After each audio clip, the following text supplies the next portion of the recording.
The Secrets of TV is brought to you by the StarQuest Production Network and is made possible by our many generous patrons. If you'd like to support the podcast, please visit GiveStarQuest.com.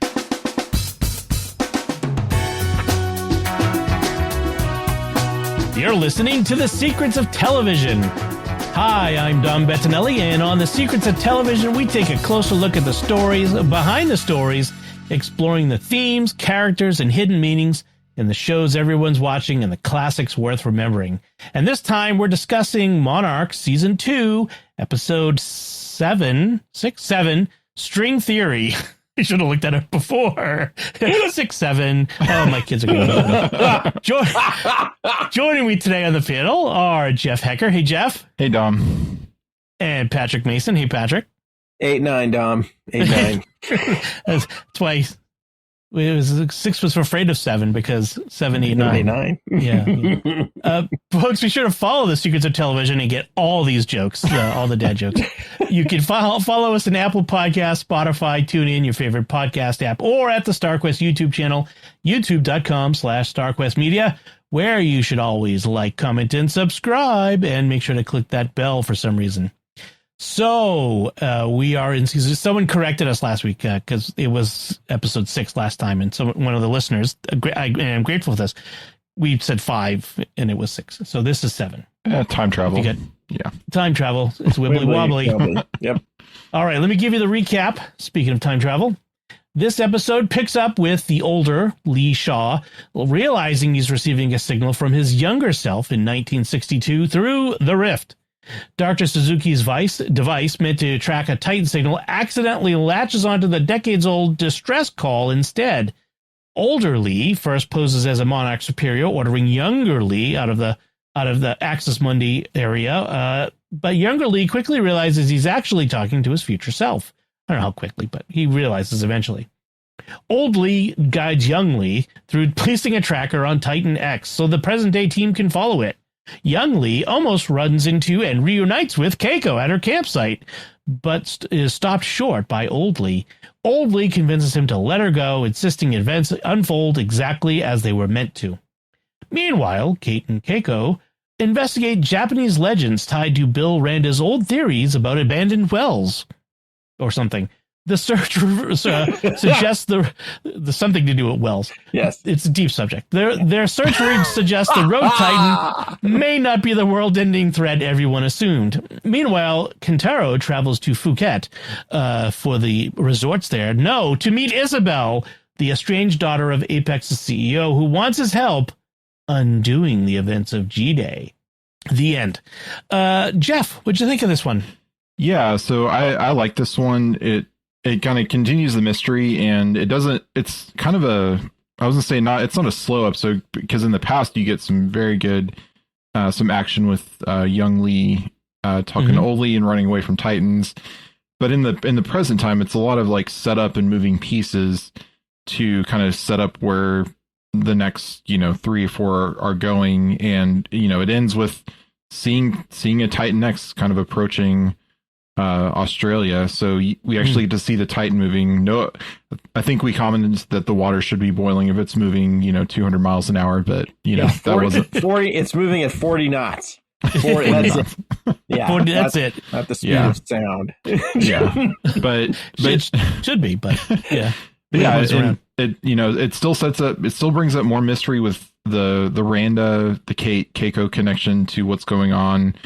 Like, are they connected to these wells? Is there something there?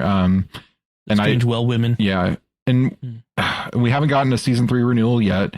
I'm sure it's coming, but I'm like, if they do, they need to I think they need to explore this and figure out, like, give us some clue as to what's going on. Cause I think that's one of the biggest lingering mysteries for me is like, what is this connection that Keiko and Kate have to these Titans? And seemingly it might be something female related. Like if the men aren't sensing it, I don't know if that has something to do with it. But yeah, no, overall it was a good episode, and excited to see what happens next. All right. Patrick, what about you? What'd you think of this one? Very wimbly wombly timey-wimey. Like, I definitely got my Time Lord senses tingling. And several times I was like, that's not how time travel works. And, or one of the kids decided to start watching with me, and one of them was like, wait, shouldn't that affect like what happens to him in the now present? I'm like, well, it depends on your theory of time travel and how that plays out. Yeah. The Marvel Universe version, no. The Terminator version, yes-ish. The Back to the Future version, maybe. Yeah, flip a coin on that one. That one's pretty wobbly. So it was interesting. From that perspective, I liked seeing Shaw there. Like I've really enjoyed getting more of the backstory of what happened while they were away. What happens, you get more of Bill Randa's backstory, you get more of Shaw's backstory. And I like seeing that kind of the days as letters in the phonetic alphabet in Axis Mundi. Which was kind of an odd way to do it. But I thought it was, I don't know, fun's not necessarily the right word, but it was good. Yeah. There was some good storytelling in that one. The time travel thing was weird because old Shaw had this scar that young Shaw got. Like you could see there's a scar on his cheek, and that's the scar so those events did happen, but he doesn't remember them. Right. And I was sitting there thinking to myself, so in the very beginning of the episode when he realizes, or, at the end of the last one, he realizes, he's talking to himself. At that point, if I had written it, he would have realized, oh yeah, I did talk to somebody while I was down there. Yeah. And then he realizes, oh, it's me. And then he has to remember what he said to himself to get himself out. Right. That's not where they went with it because they decided to do the whole Keiko. I don't know what to. Controversy is not the right word. Keiko's lost plotline. Yeah. Right. The test of character, basically. Mm-hmm. And this was the loose thread that they pulled because before this, we all should have been saying, wait, he was down there for a while. If he comes back 20 years later. Why didn't he run into Keiko while he was down there? Like, right. Is it that big? Maybe it is. I don't know. But this kind of some question about how big Axis Mundi is, I guess. It must be because if you have Titans running around in there all the time, those things are big. On top of each other. Yeah. It's true. Yeah, and because he's down there, 20-something days, and she's down there for 52. Yep. And that translates... I think Shaw's is only 15 years? I think it's almost like a day to a year. The way, because when Kate and May and Shaw were down there, it was like overnight, and that was 2 years. Mm-hmm. So it's not quite a day to a year, but it's something close, I think.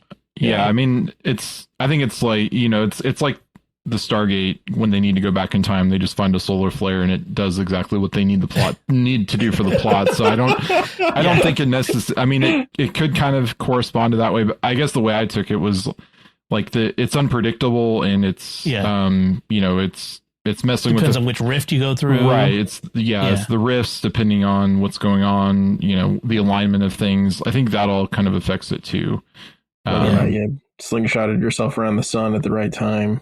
When Superman goes around the Earth the other way, backwards. Yeah, makes sense, run backwards, because that's how time works. I have seen worse time travel explanations, but not many. The Earth going backwards. All right, so Operation Hour. What were they trying to do with Operation Hourglass? Remind me, because that was season 1. Like they were just going in to see it. Was that the idea? Well, were they, because at the time, because this was after Keiko's gone, it was after they tried nuking Godzilla. So were they just I think they were just trying to get more information and maybe trying to figure out how to kill Godzilla or kill, how to kill these things. So I think that was part of it. But they needed more information on that. And I think it was partly kind of on the side to look for Keiko too, I think, or see if they could find anything, because last they saw her, she just was falling down a rift. I mean, at the time they didn't know it was a rift, covered in giant bugs. Yeah, right. Giant bugs. Yeah. I think I feel like the Suzuki device had something to do with them finding it, so they thought it was related to Titans.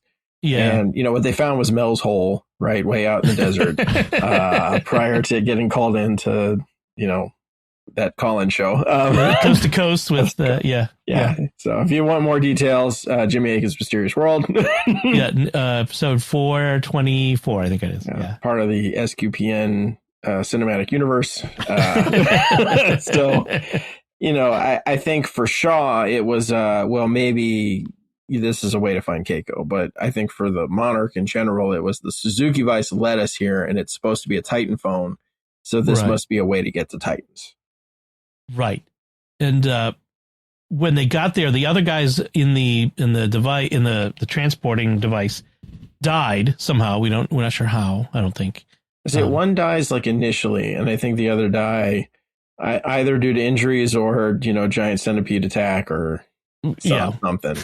Because Shaw almost gets like eaten by a dragon and some giant beetle, or at the same time. Yeah, it's a dangerous place. Like you do.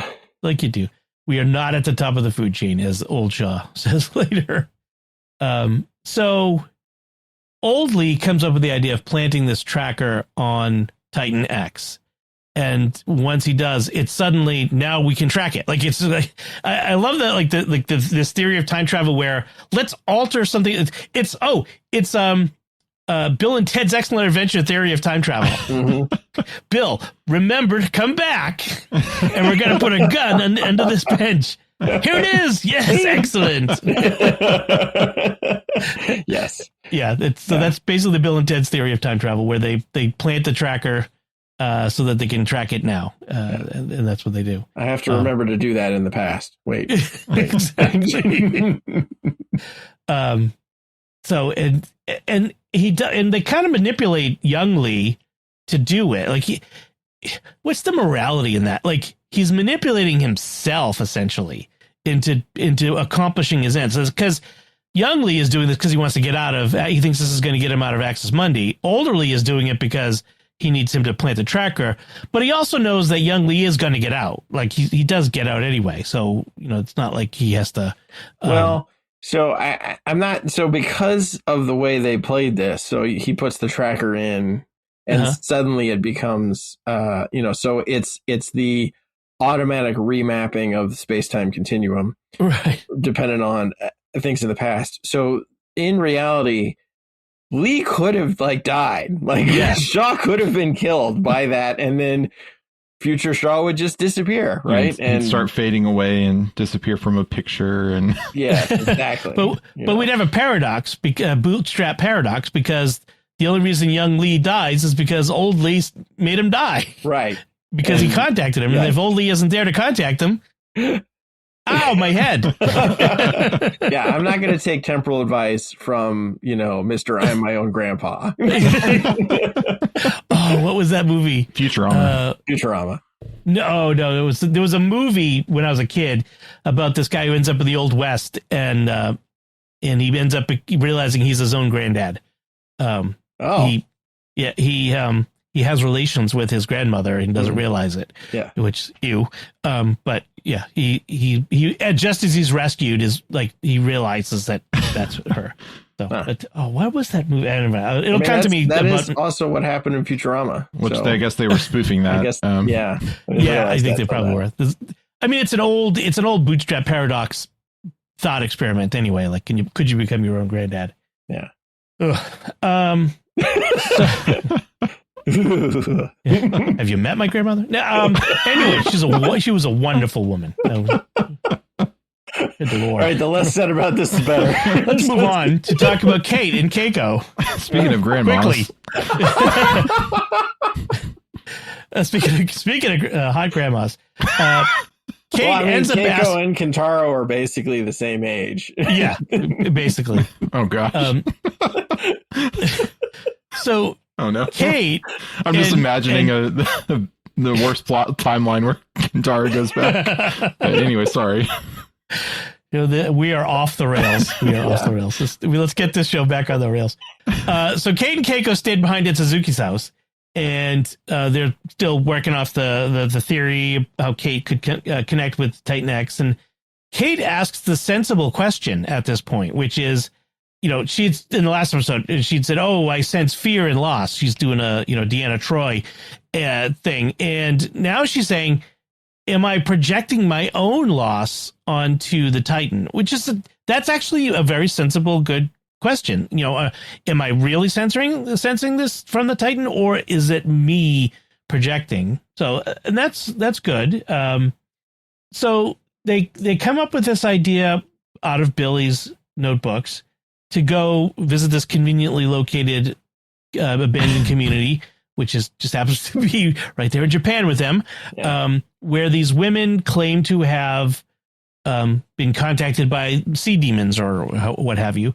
And so they go to this place, and it's kind of fascinating. It's, they as they break in, they see this gravestones, and the grave markers all have these carvings on them of basically women, and only women, kind of being tormented by the Titan. Like, not tormented like literally, like it's, punching them, but like they're tormented by the connection that they have with it, I guess.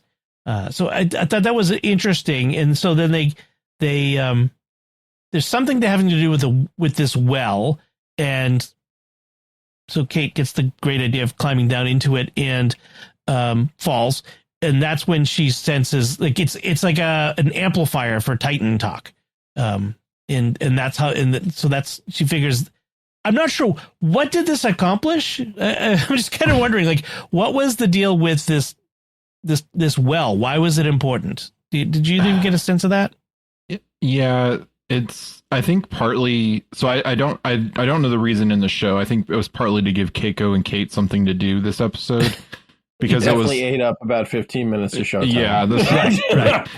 Like, it was interesting, but this was also like the C plot line compared to what's going on with the Shaws and what's going on with Kentaro. So I think it was maybe just they needed something for Keiko and Kate to do. But it was interesting, and it was cool, mm-hmm. And I hope we get to explore that more in a future, like, because were the grave things that there were the images of the women, was it Titan X imagery? Like, was it saying that this was part of Titan X's migratory route or something? It wasn't. Keiko says it wasn't on the migratory route, because they're not on the ocean. They're not right there on the ocean either. So I don't think. No, they are. Oh, they are. Okay. Yeah, the tunnels go out to the ocean. Oh, okay. Yeah. So, but some of the art depicts something that looked a lot like Titan X. The tentacles and stuff. So, But so I don't know. I don't remember seeing other Titans. Yeah, so I wonder if the implication is that this is part of Titan X's migratory route, where it would have come, had it not been thrown off by by releasing it early from Skull Island. What I know at the very end of it, Kate says to Keiko, it's that Titan X is not a danger, right? Right. Which is pretty much verbatim what she tells Kentaro in his fever dream, where Godzilla is fighting Titan X in Tokyo, right? Right. And we get the famous Godzilla throwing the train scene. So whether it was worth the screen time to get to that, to Kate saying that in like the real world and not just in Kentaro's dream, I don't know. But that was the result. So I think from a show standpoint, that's what it buys you. It's setting up the essential conflict in the next episode, which is going to be between, is Titan X a danger, or is it just a big creature that's in need? It's like the lion with a thorn in its paw. Is it just, is it a scary lion, or does it just have a thorn in its paw that needs sympathy and help? Yeah. And I think they're setting up that half of it, and whereas the Shaw thing is setting up the other half. And we'll get this conflict in the next episode. speaking of C plots, there's also a D plot with May and Tim. Yeah. We'll come back to the B plot in a bit, but so May shows up at Kintaro's place, and Kintaro's been invited to go visit Isabel Simmons over in Thailand, and so he's going. I guess people don't have jobs or something. I'm not sure where they get their money from. Yeah, people May works. May's got a job. Tim's got a job, but nobody else has a job. Nobody else. The Kintaro, he's tired of everyone telling him what to do and what his obligations are. So now he's just going to go off with Isabel Simmons because of it. I don't know. It seemed very stomp my foot and I'm mad of him, but okay. So he goes off, and then May leaves because she apparently offended him, and she's kidnapped by Tim. Tim sends goons. Yeah, and because he's mad at her for helping Apex, and it's like, dude, didn't you send her to go help Apex? And she kind of says that, right? Like, you sent me in there. Well, I didn't send you in there to do that. So what he wants her to do is help him figure out what her code did to Titan X, and so they have to suit up and go examine Titan X body parts very closely. And that's about all we get from them, right? We won't really get much more out of them. Yeah, I think that's pretty much it. We also got a scene of Tim and the director. I think where the director is he on?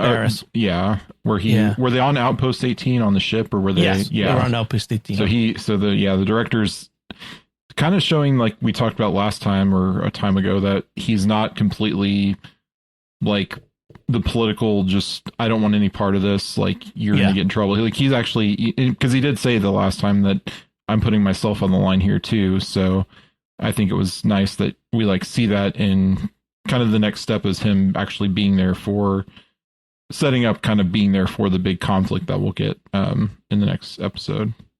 And that's the thing we get from them, is that they see the tracker too, and they see it's heading for Australia. Yeah. As if Australia doesn't have enough deadly animals. Right. They just need one more or two more, depending on how you term the scarabs. Maybe three. Yeah. I think the other thing we get from the D plot is the Brenda's protecting May. Yeah. Which is, Tim just sort of says, well, one mystery at a time, right? So there's a question mark there as to why May was being protected. You also get after the tirade that May gets, you get the real sense that she's kind of come to terms with the fact that she screwed up. And that the way she was going to go forward was not the way, she had been kind of convinced that this was a potential way to move forward. And now she's like, no, this is just not going to work. Right. The controlling them with the technology is not. Yeah, it doesn't work. They're too big, too strong, too complicated. Yeah, that's in my notes too, by the way. Like, why did Brenda do right by May? Like, what's her motivation? What's going on there? So it's kind of interesting. Meanwhile, Kintaro has gone off to Phuket, Thailand, where Isabel is doing martial arts. I was curious, what do you guys think? Why do you think they showed, like, what was the director, the screenwriters, whatever, the producers, what were they trying to tell us about Isabel? That the first thing we see of her there is her practicing martial arts in her, in her home there. Were they trying to tell us something about her character, or I was trying to, I kind of sometimes like to wonder, what is it that they're trying to tell us about characters when they have these situations? And she's rich. And this is a very, I can't think of specific examples, but I know I've seen a scene like this before where someone's practicing martial arts and then someone is brought to meet them and they're they're being trained, and then someone shows up and they like have to go into a meeting or something. So it was very reminiscent of that. I don't know that it was anything more than just like, I think it's just showing that she's tough and independent, and right. She, that she's not just a, a useless like debutante, rich person. Right. Like she actually has motivations of her own. Discipline. Yeah. Yeah. It actually reminds me a little of the Iron Man, Tony Stark and Natasha in the boxing ring. It was a little bit of that without the funny sparring. So she basically uses Kintaro's feelings about Kate replacing him to manipulate him into trying to be on her side and go with her to whatever, you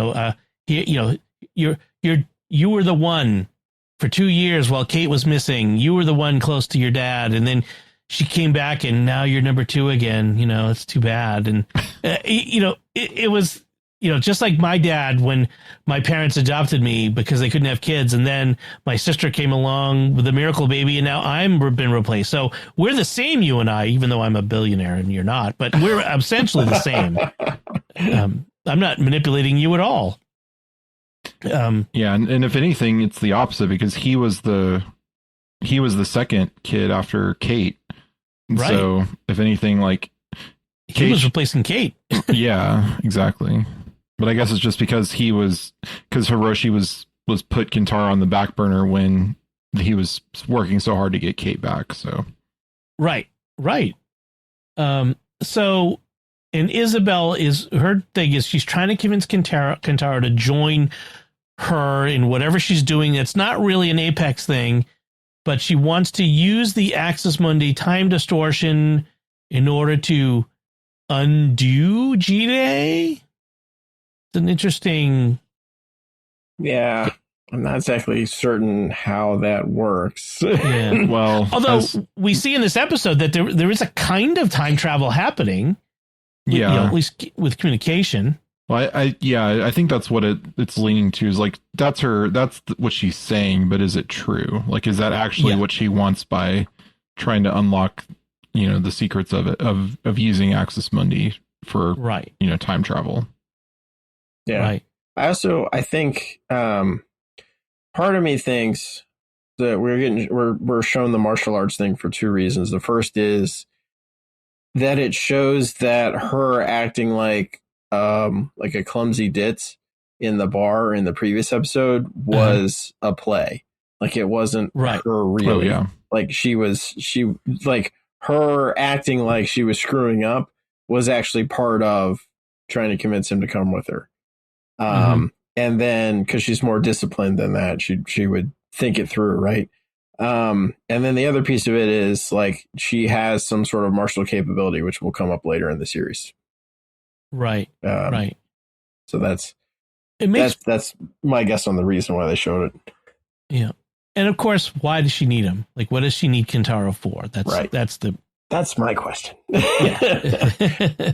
Like I mean, she's selling like real hard. She is like really trying to sell him on something. Yeah. And like him, I'm like, yeah, I'd probably go along just to figure out what is she actually up to. Yeah, I don't remember all the specifics of why she wanted him, but yeah, it also is kind of like we've separated all of our characters. They all need something to do until they're all back together. So it's a little bit of that, I think, that I kind of sense like we're doing it because we need it for the plot, for everybody to have something to do rather than because we separated everyone. Kintaro's off, Kate and Keiko are off, Shaw's off. They're all made like everyone, like none of the only 2 main characters together are Kate and Keiko. Everyone else is all off on their own right now with a side character or, with one of the recurring characters like May's with Tim, Shaw's with Suzuki and. Right. I mean, the next episode's title is Separate Ways. So clearly this is a theme as we're splitting the team at this point. Yeah, it is interesting. Trying to think of other bits. I mean, we've kind of covered a lot of it. Kate telling Keiko she wasn't wrong to try in Kazakhstan despite the cost. That one felt a little. That's hard, easy to say, but you're not the one who lost your husband in and 50 some odd years. You know what I mean? Like it seemed a little glib on her behalf. I only got to spend X amount of days with her son after coming back. Yeah. But it was all worth it. Maybe not. Yeah. Well, and so, you get into that with Shaw talking to Shaw, explaining why he shouldn't alter the future, right? Or alter the past, which would alter the future, right? That the first piece is that he guarantees that they get Keiko out, right? He doesn't mention that it's going to be 50 years. Or 30 years from his perspective, I guess. But it'll be a long time before they get Keiko out. But it is a valid point. Like, if her and Shaw team up, there's no guarantee that he's in the right place. Survive. Right. Yeah. That they're in the right place at the right time for the thing that gets Shaw out. And then the next thing the thing that actually gets Keiko out doesn't happen. Because it's Shaw. Right.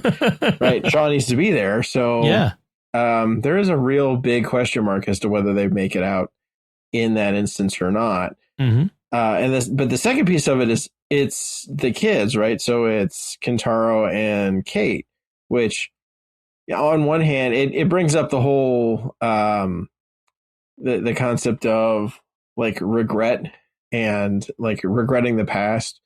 And then wishing so hard that, you had changed things. Well, like a change in the past made like, oh, if I'd only said this thing at the right time, then this stuff may have happened. Yeah, well, you may have not like met your wife and had your kids then. Like it's like, right. You have to be very careful when you start going down that path. And it's better just to like leave regret by the wayside and move on. And that's sort of what Shaw is trying to express. Then again, like the whole situation with, the Kate and Kentaro's parentship happens because of all the people being lost in Axis money. So it's a very strange way to sell himself on not intervening. I was wondering what was Young Lee thinking he was going to do? Was he thinking they could stay in Axis Mundi together? Because he's like brought up the whole thing. If in another world we might have been together, she had said to him, and so this is another world, so we can stay here and we can be together. And I'm like, think this one through a little bit. Yeah. You're not exactly in Southern California here. Yeah. Well, and old Shaw has to tell him because I think young Shaw doesn't know that you have to basically ride a Titan out in order to get out. So that's what old Shaw is, or that's what part of it too is like, if young Shaw didn't know you have to ride a Titan out, then they're stuck there. But old Shaw has to kind of say like, this is your ride out of here. You've got to get on this. Cause is it the same Ion Dragon that that got Billy Randa started? Yes. Or at least the same species, if not the same one. Yeah. Yeah. Cause that's the Titan from that season, right? That's the, Titan X is this season's Titan. The Ion Dragon is last season's Titan. I'm very curious as to what next season's is going to be. We have seen it. Yeah, there is an answer to that that you'll see.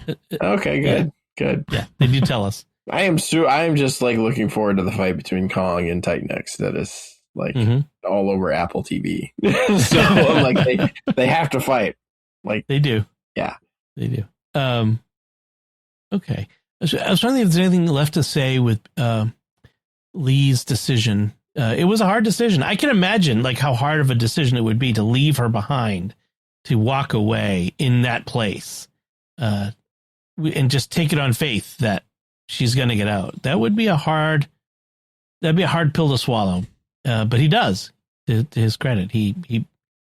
What guarantee does he have that the person he's talking to is actually him in the future? Yeah, it was.